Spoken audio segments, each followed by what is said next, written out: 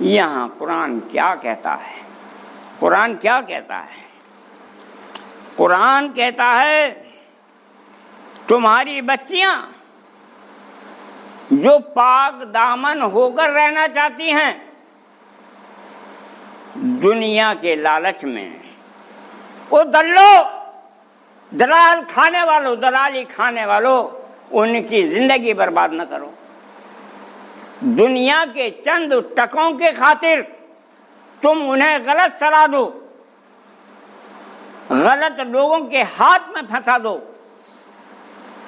تو یہاں ایسے دلالوں کو سختی سے منع کیا گیا ہے، روکا گیا ہے کہ بچیاں محفوظ رہنا چاہتی ہیں، پاک دامن رہنا چاہتی ہیں، لیکن ایسے میں دلالی کھانے والے ان کو بھڑکا کر غلط راستے پر لگا دیتے ہیں اور گھر کو برباد کر دیتے ہیں۔ تو جو سزا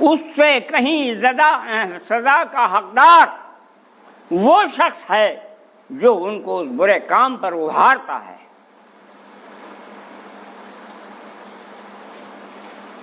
تو ہمیں اس معاشرے میں ان لوگوں پر بھی گرفت لگانی ہوگی، گرفت کرنی ہوگی، مطالبہ کرنا ہوگا کہ صرف اس میں زناکار ہی نہیں بلکہ جو اس نے زنا پر ابھارا ہے اس کو بھی گرفتار کیا جائے اور اس کو بھی سزا دی جائے اور ان سے زیادہ سخت سزا دی جائے۔ معاشرے کو وہ بگاڑ رہا ہے، اس میں بچیوں کی خطا نہیں، اتنی خطا بچیوں کی نہیں ہے، بچوں کی نہیں ہے جتنی خطا ان بچیوں کو بگاڑنے والے دلال کی ہے، دلے کی ہے۔ تو گرفتاری دونوں طرح کی ہوں اور دونوں کو ہی سزا دی جائے۔ تو یہ تھا آج کا ہمارا خطبہ، اور خطبے کا عنوان تھا کہ اسلام میں اللہ اور رسول کی مخالفت میں ان کی بہت بڑی سزا ہے، جو اس کی مخالفت کرتے ہیں اس کا بہت بڑا اور برا انجام ہے۔ اللہ تبارک تعالی ہم سب کو محفوظ رکھے اور ہر برائی سے پاک کرنے پر ہمیں ابھارے کہ ایسی برائی نہ ہو، برائی نہ پھیلے۔ ہم جس کو بھی صلاح دیں اچھی صلاح دیں، اچھا مشورہ دیں، اچھے اخلاق سے پیش آئیں، اچھی باتیں بتائیں، برائی سے باز آنے کے لیے روکیں۔ بارک اللہ لنا ولکم فی القرآن العظیم ونفعنا وإیاکم بالآیات والذکر الحکیم، انہ تعالی جواد کریم وہو بر رؤوف رحیم۔